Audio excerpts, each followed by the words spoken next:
Welcome to Ali Goldsmith's Inspired Flow. So the flow today is the inspired healing flow. The flow of joy, the flow of things that you just don't expect.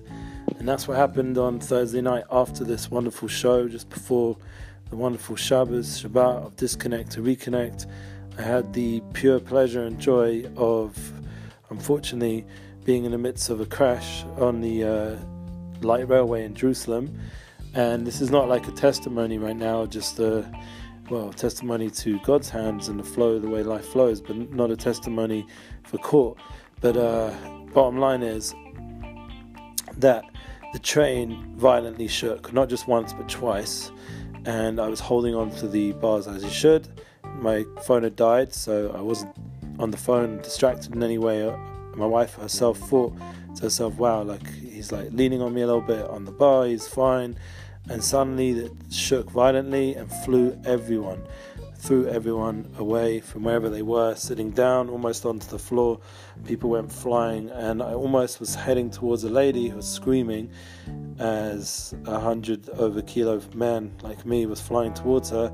I managed to maneuver on the second violent shake towards the right of her, and I somehow broke my finger in two.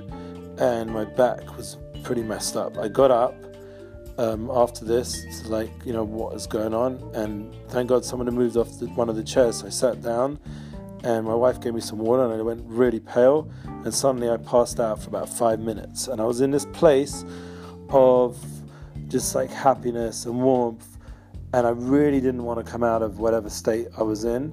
And when I woke up, I was just like, where am I? Who am I? What is going on? What am I doing here?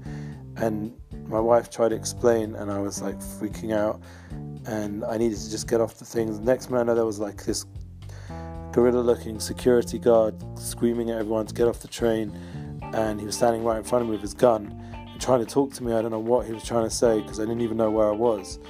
So anyway, I freaked out and just needed to get off the thing. By that point, Hatzalah and Mada had come and some other groups, and I needed to just get off that train. I got off the train, and I was surrounded by these guys, and they were talking to me. Me and my wife met a witness who saw everything that happened, saw how crazy it was, and she's already called us already, thank God.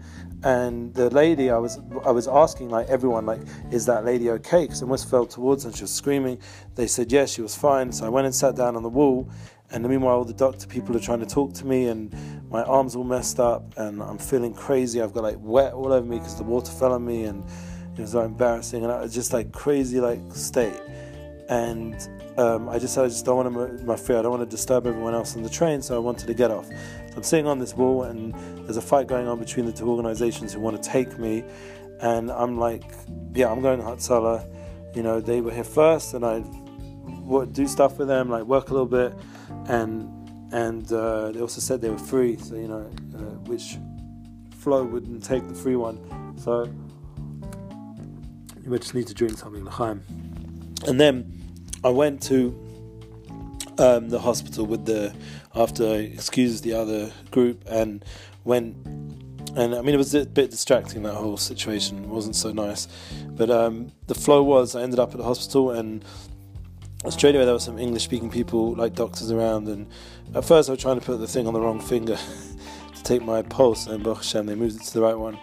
And it was just interesting talking to people. I just felt a lot of mercy towards all the people sitting in the emergency section, because they were in much more serious conditions. Today there was a crash on the road, and the bus just went flying over, and we're talking about 40-something people were injured, and 2 people were died, and there's crazy stuff going on, and the whole emergency section of the same hospital. Shai said it was filled with people this morning. The doctor's telling me today.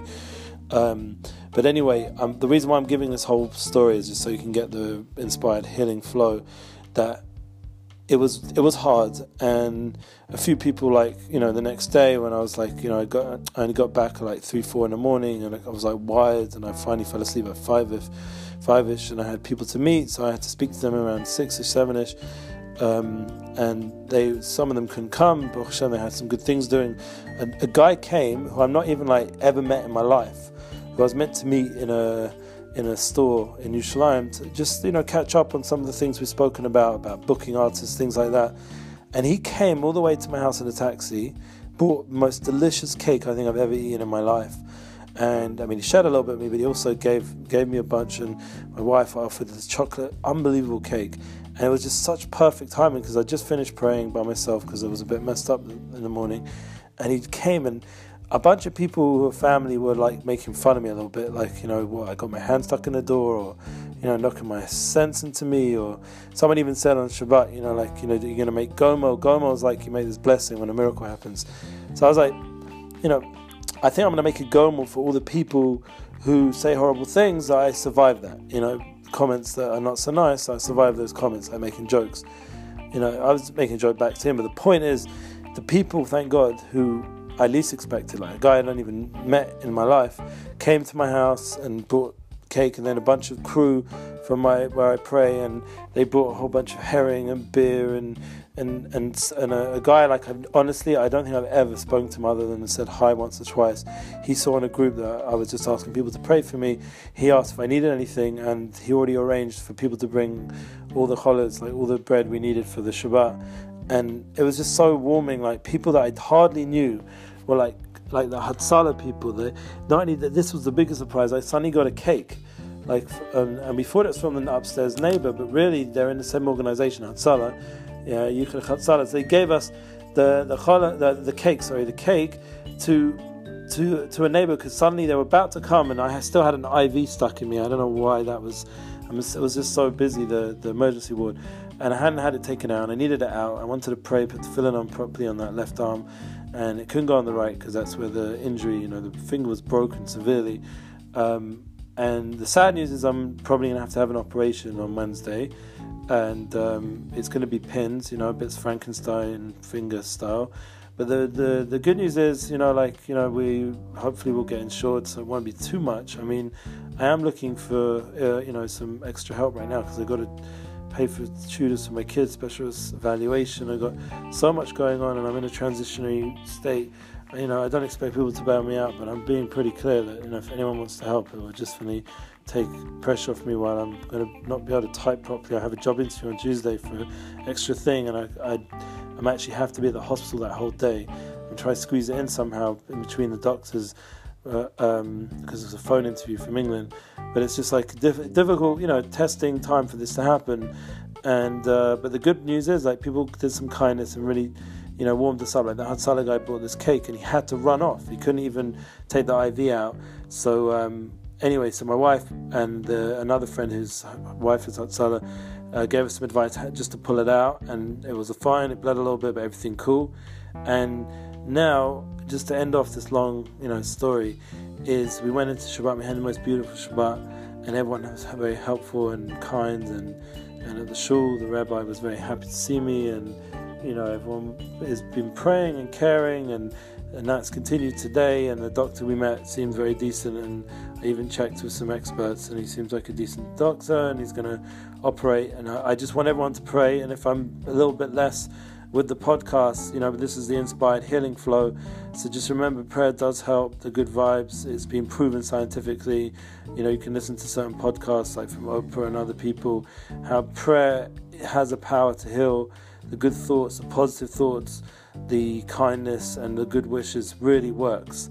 So everyone should just somehow get themselves into a positive state. This is Mishanik Misadamam Simcha. We have to get more happy in this time period, and we have to see how, the miracle of Purim turned around all the difficulties. And there were difficulties before the time, and there's an opportunity to turn it all around. Hopefully by the big Purim, which is next month, another 6 weeks or less from now, I will have a refuah shleima completely. The pins will be taken out.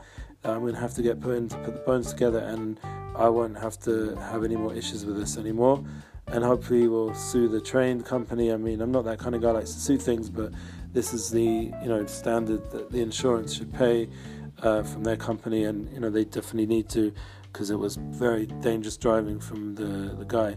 And please God, we should just hear good news. I went out to do something positive with my wife, and ended up in hospital, and it was difficult, but got through it, and people came through who I weren't expecting, and it's beautiful, and that's the power of giving and caring, and and the people that don't, that's part of their, that they contribute, the heartburn or whatever it creates, and that's all part of the good vibes as well.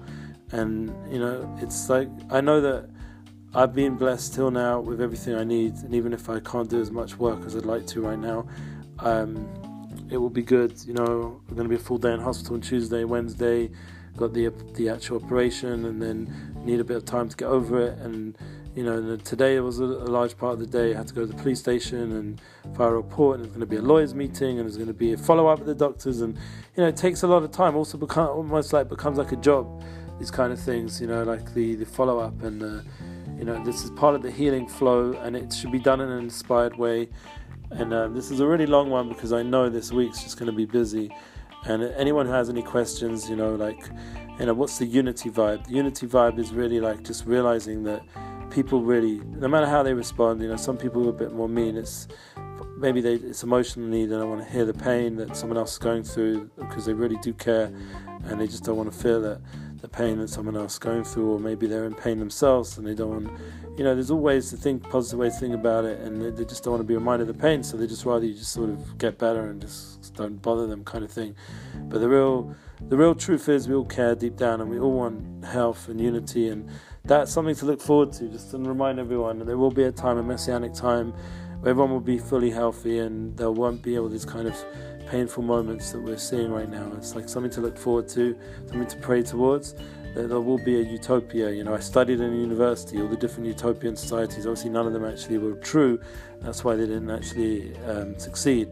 But imagine there will be an ultimate true utopia. It's something to look forward to, with the craziness that we currently feel right now in the world and around us. I'm not going to get into all the personal things that went on during these last few days that were testing. When you least one test, suddenly there's teachers phoning up about stuff, and you're like, just have some mercy on. And we're in a crisis situation right now. We need to get to the doctor, we need to get to the hospital, we need to get to the police, we need to this, we need to that. Just just have a little bit of mercy on our kids, and just make it a little bit easier right now, instead of being all strict and telling us they need to come home, and this problem, that problem. And but thank God, it worked out, but it's just like, that's the whole thing, that there's a flow, and there's times of challenge and inspired flow. And I heard, unfortunately, someone who I was working with before also got not well, and unfortunately might have to cancel his whole tour that I was going to be on, and not anymore. And unfortunately, the whole thing might not even work out. And you just feel for people, you want good things for everybody. Pray for good health, pray for good feelings, and allow the flow of life. There's the time to heal, time to be joyful. Like Shlomo Melech said, there's the Solomon, the wisest of wise, and just go through all those different times with a certain uplifting mindset. And on that note, thank God there is a booking tonight for Nissim. He's going to be speaking in front of a bunch of boys in Telstar, and I used to work there a long time ago as a midnight rabbi, and I'm happy to see that there's a fulfillment of that with my friend Nissim, who's going to be inspiring the boys tonight. And there's always stuff going on, thank God, that to remind us that there's so much blessing, and to live in Yerushalayim, to be able to just get around, and even if there was a crazy moment, in the end, I don't think anyone was truly hurt, other than, it's not easy to break your finger in two, but no one was really thank God, fatally hurt. And the people that were today in this crash, and that horrible story that happened on Shabbat, Hashem should comfort those people and their families, and their souls, and we should hear just good news, all of us, just really just be saved from all these terrible things, and be involved with the inspired healing flow. Just put out a good vibe, a good positive healing energy in the world, and we'll see that will come to fruition. All the best. Keep sharing our unity inspired stories.